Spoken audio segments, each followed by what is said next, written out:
नमस्कार, आप देख रहे हैं एचआर न्यूज। आज हम बात करेंगे नगर परिषद चुनाव को लेकर के और बात करेंगे खासकर नारनौल को लेकर के, क्योंकि 19 तारीख को मतदान हो चुका है। तमाम जो उम्मीदवार चुनाव लड़ रहे हैं उनकी किस्मत ईवीएम में बंद हो चुकी है और कल 22 तारीख है, उसका परिणाम आएगा। उसी को लेकर के आज हमारे साथ नारनौल से जुड़े हैं वैद्य किशन वशिष्ठ, जो अनेकों समाज सेवी संस्थाओं से जुड़े हुए हैं और राजनीति के जानकार है, या हम यूं कहें राजनीति में भी है। तो सीधा हम उनसे जो विश्लेषण कर रहे हैं कि वहां क्या चुनाव का रुझान है, किस तरीके की वह चर्चा है, कौन जीत रहा है, कौन आगे पीछे होगा, किसके यानी कि सर पे सिंहासन होगा, किसके सर पे ताज बनेगा, उसी को लेकर के हम चर्चा करेंगे आज वैद्य किशन वशिष्ठ जी से, क्योंकि पहली बार वो एचआर न्यूज के चैनल पे बैठ रहे हैं और बड़ा रिक्वेस्ट हमने की है, उसके बावजूद उन्होंने हमें टाइम दिया है। वैद्य किशन वशिष्ठ जी, एचआर न्यूज में आपका स्वागत है। आदरणीय मोहनलाल जी, सबसे पहले तो मैं एचआर न्यूज के चैनल को, आपके तमाम साथियों को और विशेषकर मोहनलाल अग्रवाल जी, आप लोकतंत्र के चौथे स्तंभ हैं। नारनौल में बेशक आपका चैनल कम चलता हो, लेकिन पूरे प्रदेश में आपके नाम का, आपके चैनल का डंका बजता है। आप बधाई के पात्र हैं, आपने मुझे जोड़ा। मैं हृदय की गहराइयों से आपका अभिनंदन, आपका स्वागत करता हूं। चलिए ठीक है, अब हमारा सबसे पहला सवाल ये है कि कल काउंटिंग होनी है, किस्मत का पिटारा खुलेगा, क्या लगता है वहां पर क्या स्थिति है? क्योंकि तमाम उम्मीदवारों ने खूब पसीना बहाया, खूब चुनाव प्रचार किया, डोर टू डोर गए, गली गली की धूल फाकी। आज कैंडिडेट आपके वहां मैदान में है, क्या लगता है किसका रुझान, किस तरीके का वोटर सोचता है, क्या उन्होंने मतदान किया होगा? देखिए आदरणीय मोहनलाल जी, बड़ा पेचीदा प्रश्न है आपका, लेकिन जहां तक मेरी सोच है, मेरा अनुभव है, मेरी अपनी मानसिकता है, मैं उसके आधार पर आपको एक निवेदन प्रार्थना करना चाहता हूं जी। निश्चित रूप से बड़ा रोचक चुनाव है, चाहे वो किसी पार्टी का उम्मीदवार हो या निर्दलीय के तौर पर अपना भाग्य आजमा रहा हो। इसमें कहीं कोई शंका की बात नहीं है। सभी प्रत्याशियों ने जी जान से अपने अपने प्रत्याशियों का प्रचार किया।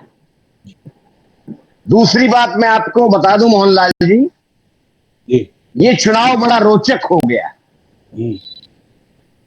इस चुनाव में दिन और रात, लोकतंत्र में सबका अधिकार है, डेमोक्रेसी में सबको ये राइट मिला है कि वो अपने अपने दल, अपने अपने प्रत्याशियों के पक्ष में प्रचार करे, चाहे वो डोर टू डोर जाए, चाहे वो जल से जुलूस करे, चाहे वो रोड शो करे, चाहे और किसी साधन से या मीडिया के माध्यम से वोटरों तक अपनी अपील, अपनी आवाज को पहुंचाए। तो सभी उम्मीदवारों ने ये कोशिश, ये प्रयास किया है कि वे अपने अपने उम्मीदवार का ज्यादा से ज्यादा प्रचार करें। लेकिन क्योंकि मैं भी सामाजिक प्राणी होने के साथ साथ, मैं स्पष्ट कर दूं, मैं भी एक राजनीतिक दल का एक छोटा सा अनुशासित सिपाही हूं। मैं भारतीय जनता पार्टी का सिपाही हूं, इसलिए मैं इस बात को बताने में मुझे कोई गरेज नहीं, कोई परहेज नहीं। निश्चित रूप से मैं कह सकता हूं कि कल जैसा आपका प्रश्न है, मैं उसी संदर्भ में वो जवाब दे रहा हूं।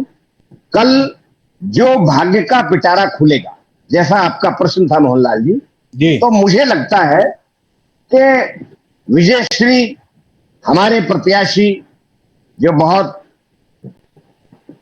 शिक्षाविद हैं, संगीता यादव जी, जो भारतीय जनता पार्टी की अधिकृत प्रत्याशी हैं, जेजेपी से हमारा गठबंधन है, हम सब पर भारी पड़ेंगे और परमपिता परमात्मा का आशीर्वाद और जनता जनार्दन के विशेष सहयोग, उनके प्यार, उनके जन समर्थन की वजह से और हमारे स्थानीय विधायक और हमारे लोकप्रिय मंत्री माननीय श्री ओम प्रकाश यादव जी के अथक और भरपूर प्रयास से यह सीट जीतने में हम निश्चित रूप से कामयाब होंगे, ऐसा मेरा मानना है। आपका मानना है। लेकिन अगर हम बात करें निष्पक्ष तरीके से, आप अगर राजनीति से हट जाए या जिस पार्टी से आप जुड़े हुए हैं, बीजेपी से, जैसे भी आपने बताया कि उसके आप कार्यकर्ता हैं, क्योंकि आपका इतिहास मैं पूरा जानता हूं, आप पहले कांग्रेस से भी जुड़े हुए रहे हैं लेकिन अब बीजेपी में चले गए, तो जाहिर है आपका भी कहीं ना कहीं एक ये है। लेकिन जो हवा की आंधी जो चल रही है, वहां जो स्थिति है,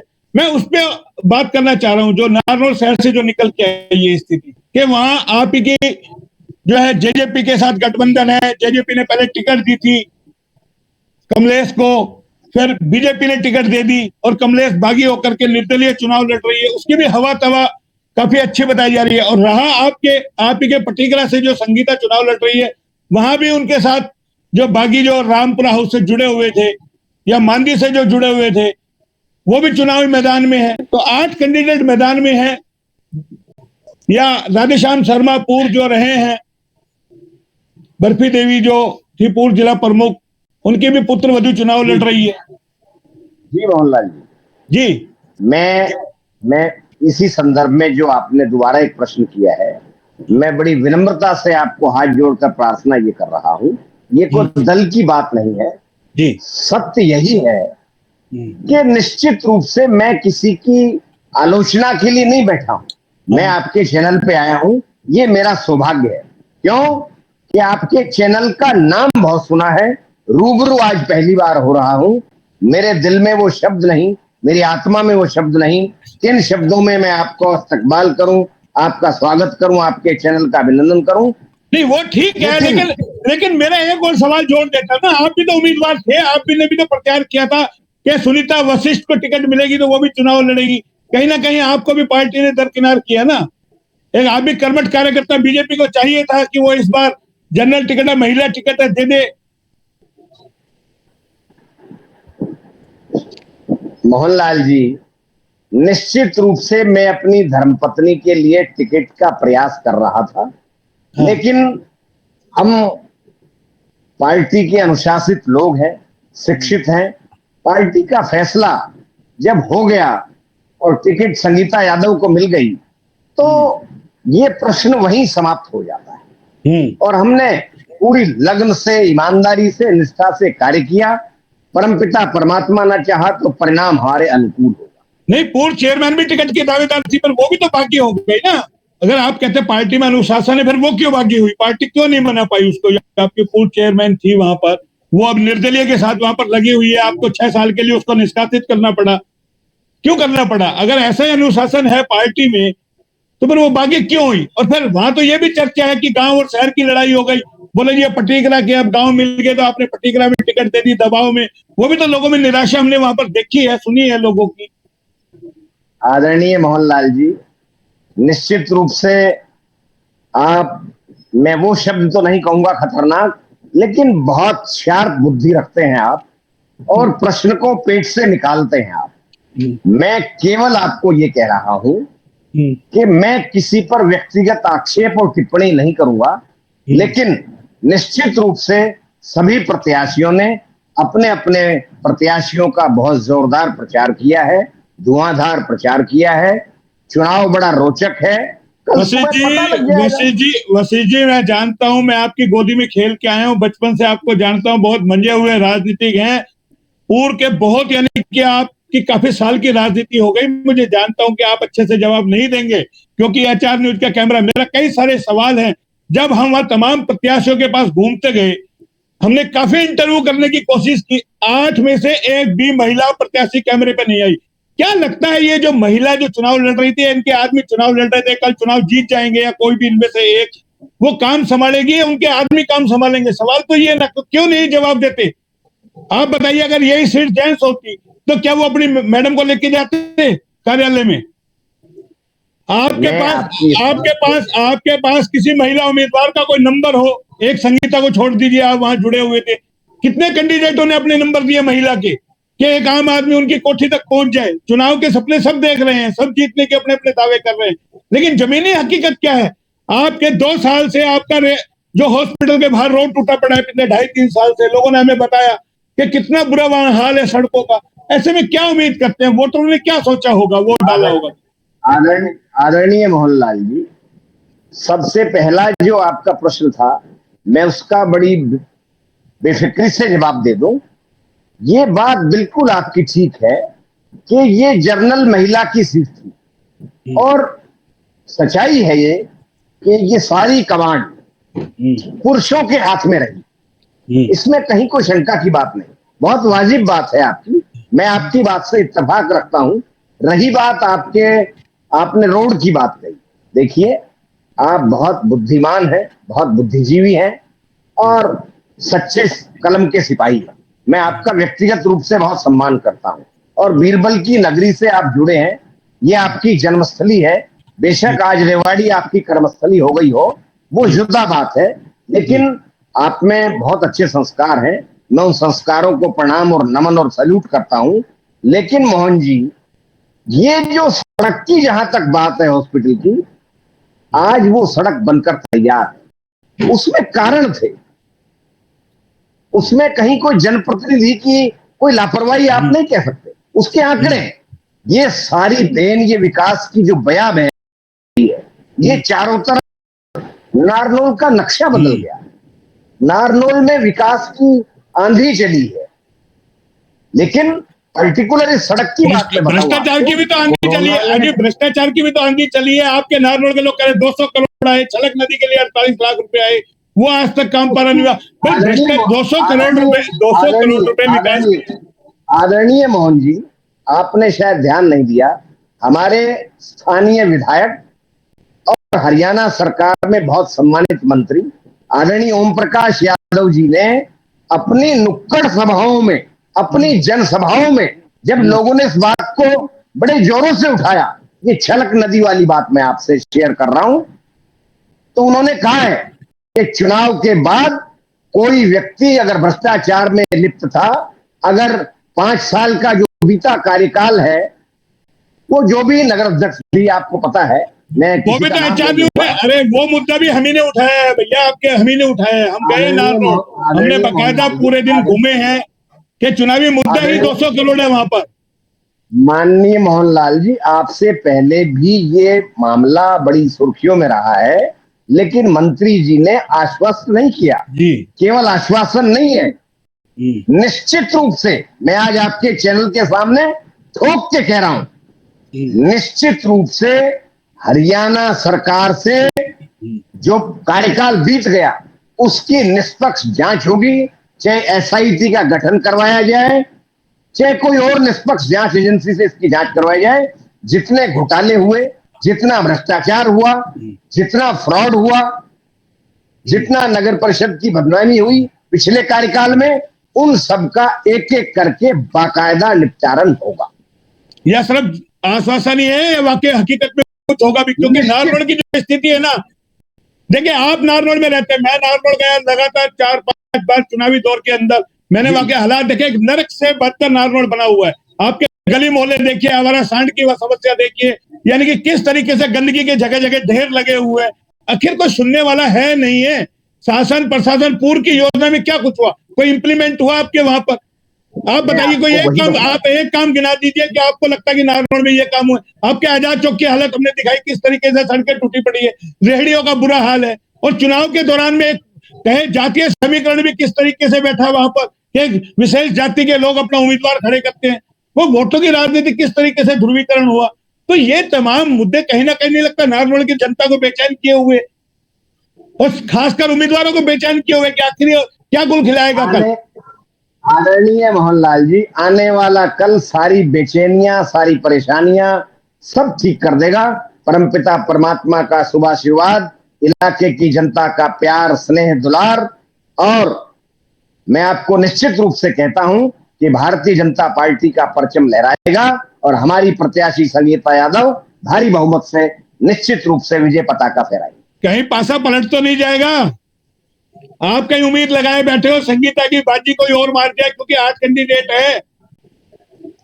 देखो, ये संभावनाएं तो हमेशा बनी रहती हैं, लेकिन मैं कोई भविष्यवक्ता नहीं हूं, क्योंकि मुझे ऐसा लगता है वह हवा का भी रुख कुछ और कह रहा है, क्योंकि बहुत सारे कैंडिडेट हैं जो दमदार अपने आप में बता रहे हैं कि जिनका पूरा वोट बैंक है। मैं इस संदर्भ में एक बात जरूर कहूंगा आदरणीय मोहनलाल जी, माननीय अग्रवाल साहब, जी।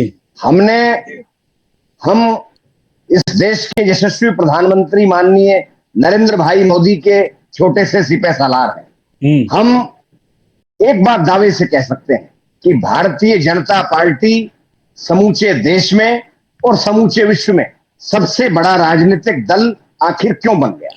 अब मैं उस गहराई में नहीं जाऊंगा, लेकिन हमें लगता है कि निश्चित रूप से विजयश्री हमें मिलेगी।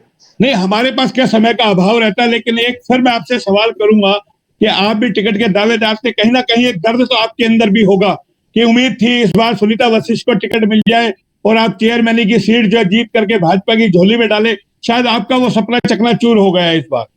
आगे उम्मीद है आपको कहीं सियासत में। मोहनलाल जी, आप तो बहुत बुद्धिमान है, बुद्धि के दाता हैं, बुद्धि बांटते हैं, आप बुद्धिमान नहीं है। आप तो बुद्धि लोगों को देते हैं। सियासत में कितने राजनेता विधानसभा का, नगर परिषद का, लोकसभा का टिकट मांगते हैं? क्या सबको मिलता है?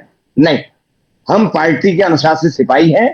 भारतीय जनता पार्टी ने हमारे मित्र और छात्र संघ के पूर्व अध्यक्ष छोटे भाई बाबूलाल यादव जी की धर्मपत्नी, पटीकरा और नारनौल में कोई फर्क नहीं, पटीकरा कोई गांव नहीं, पटीकरा नारनौल का मोहल्ला है, उनको टिकट दिया है।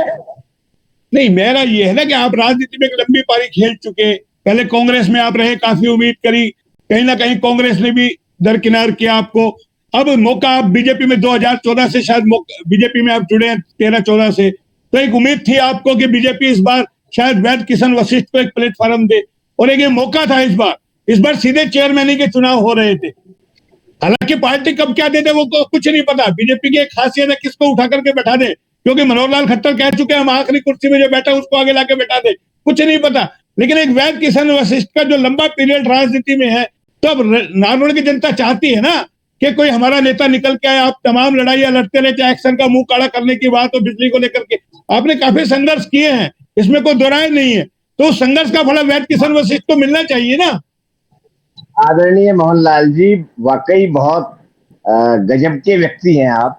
मैं केवल आपसे ये कह रहा हूं, 36 बिरादरी का प्यार मेरे साथ था, है और रहेगा। मैंने तो नारनौल की जनता बोला है, मैंने तो जातिवाद की बात ही नहीं की। मैंने नारनौल की जनता चाहती है वैद किशन वशिष्ठ को भी कुछ मिले। अब आखिर बुढ़ापा आ रहा है, शायद आप भी मेरे ख्याल से 55-60 के आसपास हो गए होंगे आप भी। 55 फिर 55 के आसपास हो गए, 50 के हम हो गए। हाफ सेंचुरी हो गई मेरी। हाँ, तो 50 के हम भी हो गए हैं। पता नहीं इसमें भी क्या भलाई है। मैं मोदी जी का बहुत अनुशासित सिपाही हूं।